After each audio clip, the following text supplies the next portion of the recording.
Hi, welcome back to Psalms. Today we're looking at Psalm 21.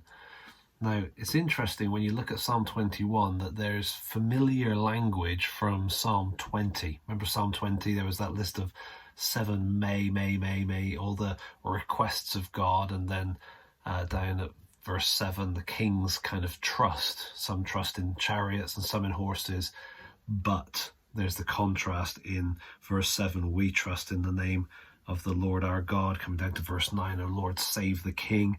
Then you come to Psalm 21, and it seems to be speaking about the response to that prayer. Even though the response is still future, this is a praise psalm celebrating God's response to the prayer from before. It begins with a reference to the strength of the Lord.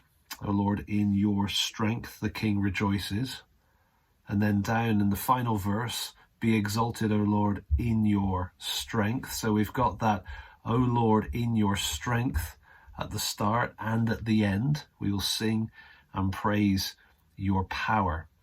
So we've got the beginning and the end that match in terms of terminology. Then there's a first half and a second half with a center point. We're seeing this a lot in the Psalms. The first half kind of goes from verse 2 onwards. For 5 verses, 2 to 6. And I put verse 2 on here because it uses the language from Psalm 20. Psalm 20 verse 4, where it talks about his heart's desire. You have given him his heart's desire and have not withheld the request of his lips. And so for 5 verses, it talks about positive answers, the way God has blessed and provided for the king. Then in the second half, from verse 8 down to verse 12, it's got 5 verses speaking about, if you like, negative responses, how God has brought justice on the enemies. And so you've got a beginning and the end, and then the 2 halves moving towards the center point. And the center point really restates kind of what we've seen before. The king trusts in the Lord, and through the steadfast love of the Most High, he shall not be moved. So that's the centerpiece. Just like in the psalm before, there's the focus on trusting in the Lord rather than trusting in horses and chariots.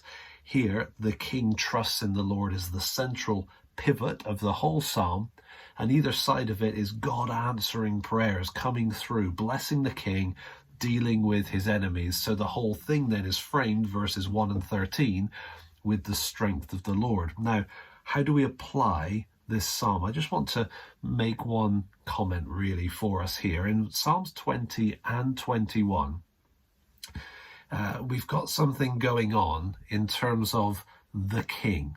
Okay, so the king, he is talking about David. It's a psalm of David.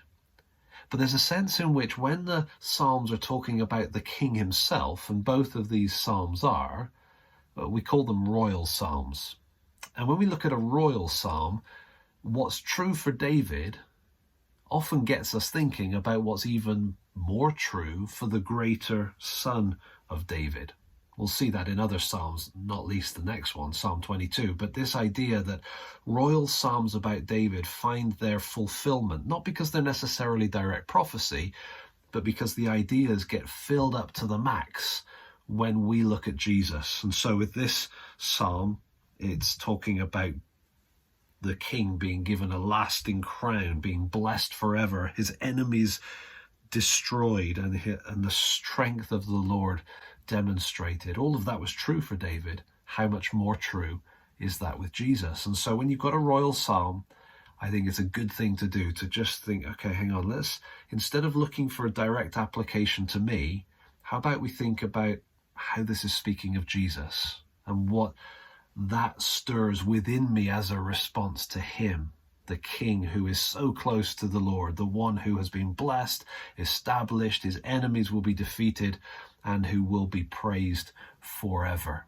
So Psalm 21, there's a lot going on in there. Notice how it begins, how it ends, how it hinges at the middle, and also maybe how it's pointing beyond David to his greater son. Share your highlights with others and comment in the box below. And thanks for watching. See you soon.